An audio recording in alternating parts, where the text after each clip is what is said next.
In dreams.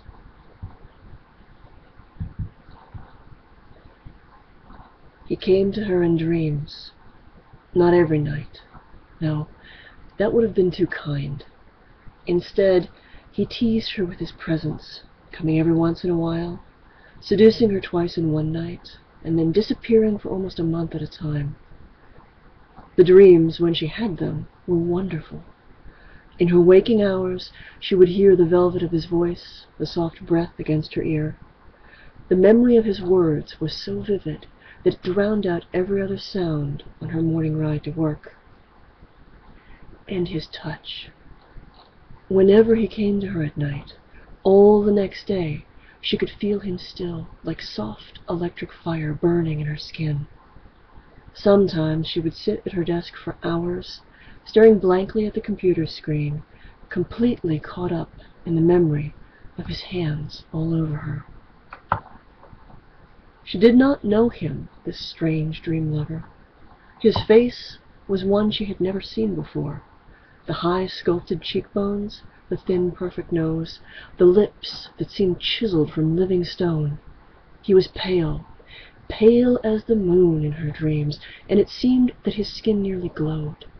Jet black hair, like a raven's wing, spilled over his forehead and down the back of his neck. His eyes, too, were black, or so it seemed.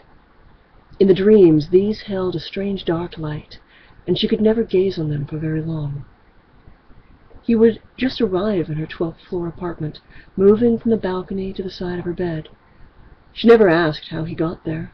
It was, after all, a dream. And yet, how vivid, how sensuous these dream visits were, until she felt that she truly had a lover, even though this lover had no name. Months into this strange seduction, she began to go out looking for him. Somehow, she knew to seek him only at night. She went to the bars and the nightclubs, dressing in velvet and her slick vinyl boots. Over the weeks, she saw many strange, pale people. Once or twice, she thought she spied him. But then the young man would turn, and the cheek wasn't right, or the eyes were too dim. It seemed like he was always one step ahead of her, and she could feel his presence lingering everywhere she went. If a club wasn't open, she would wander the village, sitting and watching the people walk by. Sometimes she could feel his presence moving behind her, but then she would turn, and there was nothing but shadows and the sound of the wind. She knew that he was teasing her, leading her along in some deft seduction. The harder she sought him in the waking world, the longer it would be before he returned to her in dreams. She had resigned herself to being patient, sometime after the leaves began to fall. It was getting too cold to sit all night in the park, although she would still sometimes go out to one of the clubs. The chill of November was in the air the night she lost her wallet. She had money in her pocket, but it wasn't enough to pay for cab fare. With a bitter wind coming off of the Atlantic, she didn't relish the thought of walking 10 blocks home, so she found the F train and tried to look inconspicuous as she waited on the platform, shivering her fishnets and her thin vinyl coat. It was a Sunday night. She expected the train to be empty, but instead it had a crowd. It was nothing compared to the hordes in the morning commute, but she still had to work to find herself a seat. Several people were standing, fingers twined in the loops overhead. Others were stretched out across 3 or 4 spaces, vagrants escaping the night's chill by riding the train endlessly back and forth. As it was so often lately, her mind was on him. She gazed out the window, not even seeing the shadowed, stained walls as they sped past her eyes. She was focused so completely on her internal landscape that she almost didn't see the pale face reflected beside her in the grime-smeared glass. But for some reason, her eye caught the image and stuck. It took a moment for the face to sink in. He was sitting on the other side of the train from her, his dark eyes focused on something far away. She turned around, half expecting him not to be there when she looked. Like some phantasm, she feared that he existed only in the glass. But there he was. The lights of the subway played upon his pallor, till it seemed he should glow with a light of his own. The train plunged into a tunnel, rattling wildly along its tracks. Yet he hadn't disappeared. "You! I know you!" She couldn't help herself. The words echoed through the train. Slowly he turned and regarded her. Those strange dark eyes seemed to sizzle on her skin. "Hush," he said, drawing his dark coat about him. "Don't make a scene. I'll come to you tomorrow, just before the morning." The train was jerking to a halt. He stood, and it was as if the train was moving for everyone but him. His hands were in his pockets, and he didn't even seem to need to brace his legs. And yet so effortlessly he rose and glided to a door. She sat riveted to her seat, her eyes, unblinking, fixed on him. She wanted to run after him, but he was out the door, and it was closed before she could get her legs to work. Her heart fluttered against her ribs like a panicked bird in a cage. It was only after he exited the train that she realized his lips had never moved. Tonight, she thought, and stared through the letters on the screen. Tonight, just before morning. In agony, she struggled to focus on her work. His voice had been exactly like it was in her dreams. But had she dreamed it? His lips had never moved. The other passengers, though they reacted to her outburst, seemed insensible to him. And the way he glided, as if gravity held no power over him. The train could have shaken itself off its tracks, and he would have been standing there, calm and poised, with everyone else thrown to the floor around him. What was he? All those weeks, all those months, that question had never come. Had she never wondered? Or had she been afraid to ask? Was there any chance that he would have answered as he whispered to her at night? No. He spoke to her in dreams, but it was the language of the bedroom. In all the time he had been coming to her, she had not even learned his name. The day dragged by, and then it was evening, and she made a point of taking the train. She searched the faces, but of course he wasn't there. Just before morning. She stopped at the vegetarian diner a block from her building, but she couldn't eat. Every time the door opened, she almost jumped up, looking for him. The elevator ride up to her apartment was torture. There were 5 other people, all standing too close. And of course, the worst of it was, none of them were him. She stripped out of her work clothes and took a hot bath. But the steam and the scent of lavender did nothing at all to soothe her. Those eyes, those high, pale cheekbones. She turned on the computer and surfed the net. She found herself checking forums over and over again, desperately searching for some new topic, some line of conversation that could occupy her mind.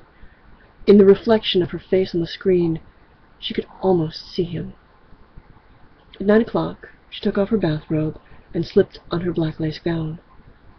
She turned off all the lights, but left one candle burning, a lone tea light in a votive holder that glimmered on her nightstand. She lay on her back among the pillows. She stared at the ceiling, and the flickering flame of the tea light made the patterns in the plaster come alive. What was she waiting for? Should she sleep? Or did he mean he'd really come, for the first time more flesh than dream?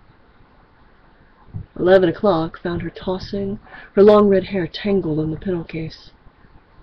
Midnight came and went. She got up and put on music, hoping the quiet tones would ease the weight. The clock seemed to draw her eyes to it every quarter hour. She turned her face away and then would look again. 1:30, 1:45, 2 a.m. Sometimes she dozed. She woke to a sound on the balcony. Somehow she heard it over all the city noise. A gust of chilly wind greeted her as she sat up, kissing her skin through the thin lace of her gown. There was light out there. She could see it glowing faintly through the muslin of the curtains. 12 floors below, motors growled and horns blared. 4:30 in the morning. New York was never asleep. She pushed the covers back and placed bare feet upon the floorboards. The chill brought her more awake. She was awake. She was sure of it. This was no dream. And then that figure moved behind the curtain.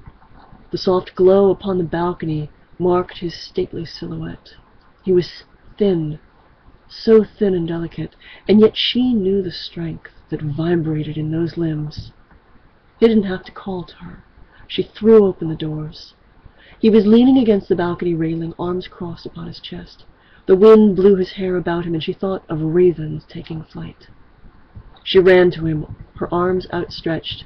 She had no words for the joy she felt, the profound sense of completion. When he moved, the wind caught the edges of his long silk trench. It made a sound like wings. Then the wings were everywhere, and the wind, and the lights of the city as they streamed by like a river that had burst its banks. And the stars that were street lamps, and the stars in the sky went all topsy-turvy until finally she felt herself in his arms.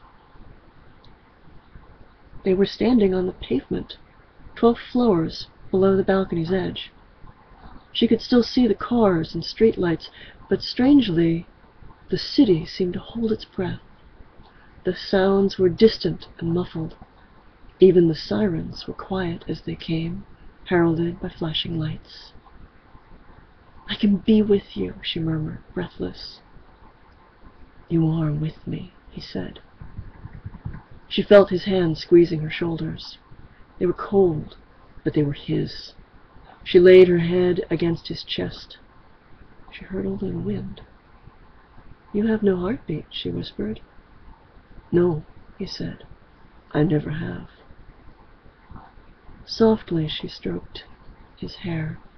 She gazed up at him and found she could meet those dark and distant eyes at last. "How did we get here?" she wondered. "I mean down here, on the street." He pointed to the pavement behind her. She almost didn't look. The flashing lights were a blur around her. The cars and people screaming were hazy and indistinct. It was like standing in an impressionist's painting of the city, everything too blurry to be real. How did that happen?" she asked. She cringed away from it, clinging to his chest. "Isn't that what you wanted?" he responded. "You wanted to be with me." "To be with you," she sighed. His arms were cold around her, but still she found comfort in that embrace. "Take me away from it," she pleaded. "Take me away from it all." They turned away from the mess on the pavement. Her hand in his hand. They danced away together on the wind.